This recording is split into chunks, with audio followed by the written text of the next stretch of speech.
আর ওই পাগলের বাচ্চা লেখছে গয়েশ্বরের মন্ত্রী হওয়ার জন্য, না হইতে পারে রাগ করে বসে। আমার একটা ব্যাপার আপনারা ভাইরাল করছেন আমার জীবনে, আমার বিরুদ্ধে হয় না। প্রটোকল অফিসার হয় বঙ্গভবন নাই কোনো ভবনের হবে, আমার পিছনের সারিতে তারা কিন্তু মন্ত্রী, তখন ও লোক জানতো না এরা মন্ত্রী হবে।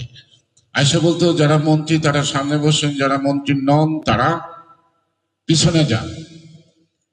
তো তখন তাদের সাথে তর্ক বিতর্ক হচ্ছে ঘাড়ের উপরে।